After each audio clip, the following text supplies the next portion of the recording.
Welcome to the Grave Matters channel. Imagine it's 1888. The air is cold, biting at your skin. Whitechapel, London is a maze of dim alleyways and secret corners, shrouded in a perpetual fog. Suddenly, a wave of terror sweeps through the city, turning its bustling streets into a landscape of fear and suspicion. Why?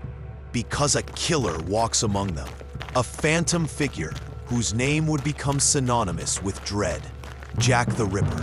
Between August and November of that chilling year, 5 women were savagely murdered on these very streets.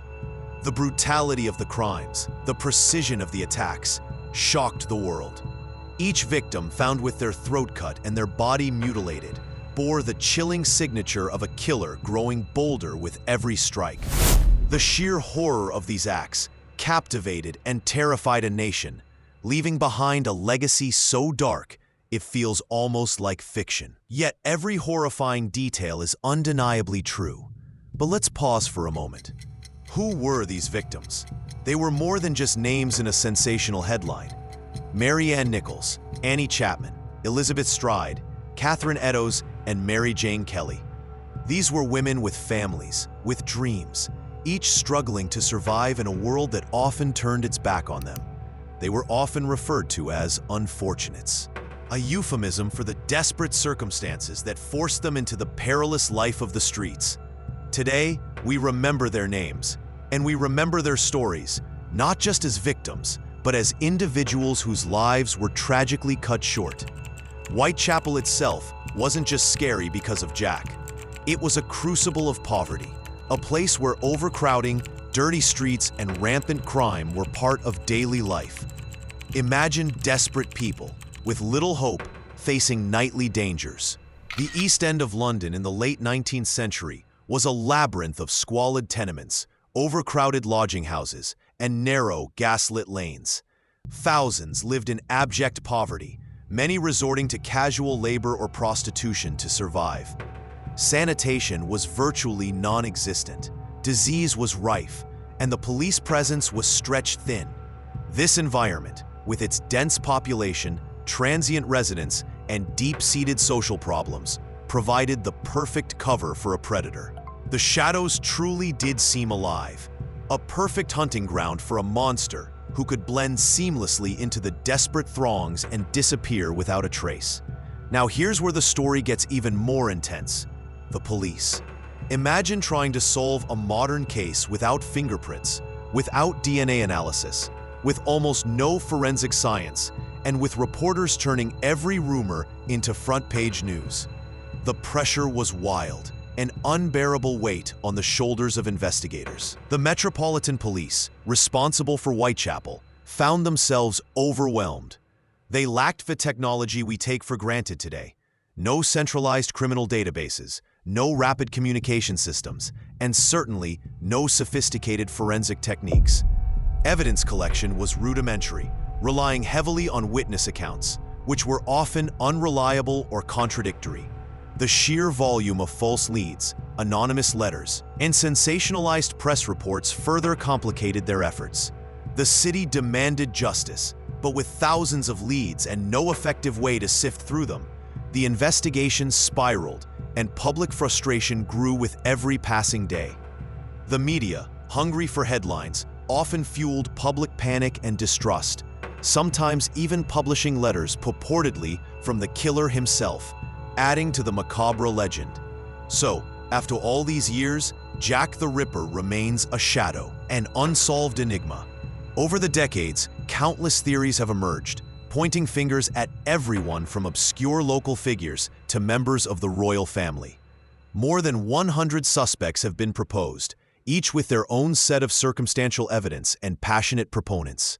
But despite exhaustive research and endless speculation, no definitive proof has ever emerged to conclusively identify the killer. His story, and more importantly, the stories of his victims, still captivate, horrify, and remind us of just how far we've come in understanding crime and its impact, and how much we still don't know about this dark chapter in history. And just when you think the case is cold forever, a new twist emerges, promising to finally lift the veil of secrecy. Modern science steps in, stirring a debate that echoes through the decades. Let's look closer at the DNA story that has caused so much controversy. In 2014, a team of researchers led by Dr. Jari Louhelainen, a molecular biologist, and Russell Edwards, an author and businessman, announced a groundbreaking discovery. They analyzed a stained silk shawl found at the scene of Catherine Eddowes' murder, a piece of fabric believed to have been taken by a police sergeant at the time. This shawl contained traces of both blood and semen. Using modern mitochondrial DNA techniques, forensic scientists compared the genetic markers from these stains to those in living descendants of both Eddowes herself and Aaron Kosminski, one of the prime suspects in the original investigation. Kosminski, a Polish-Jewish immigrant who worked as a barber, had been identified by police at the time as a strong suspect, though never formally charged due to insufficient evidence and his eventual commitment to an asylum. The results were remarkable. The blood matched Eddowes' descendant, and more controversially, the DNA showed a match with Kosminski's lineage, specifically through his sister's family, as Kosminski himself had no children. This finding, published in a book and later in a peer-reviewed journal, sent shockwaves through the ripperology community, with many proclaiming the mystery finally solved. However, it's crucial to understand the limitations of this finding and why the scientific community isn't completely convinced. Mitochondrial DNA, or mtDNA, is inherited solely from the mother and can only confirm maternal relationships. It is not unique to every individual. Many people can share the same mtDNA sequence. Furthermore, critics point out several significant issues. Firstly, the provenance and chain of custody of the shawl are highly questionable. It was not officially cataloged as evidence, and its handling over the many decades before its analysis raises serious concerns about potential contamination. Was it stored properly? Was it handled by multiple people? Could modern DNA have been introduced?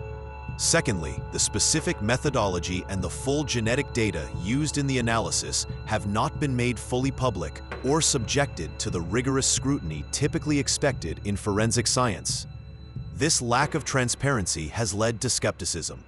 Thirdly, even if the DNA is indeed from Kosminski, it doesn't definitively prove he was the killer. It only places him or someone from his maternal line at the scene. All of these factors mean that while the evidence is compelling, it is far from conclusive, and the scientific community isn't completely convinced the mystery is solved. Despite the compelling nature of the DNA evidence, is the case truly closed? Or is Jack the Ripper's real identity still hiding in the fog of history? The debate continues, fueled by new discoveries and enduring questions. The story of Jack the Ripper remains a chilling reminder of a time when crime could go unpunished, and a testament to humanity's enduring fascination with the darkest corners of its past. And perhaps it is the very elusiveness of the truth that keeps the legend alive, forever shrouded in the perpetual fog of Whitechapel.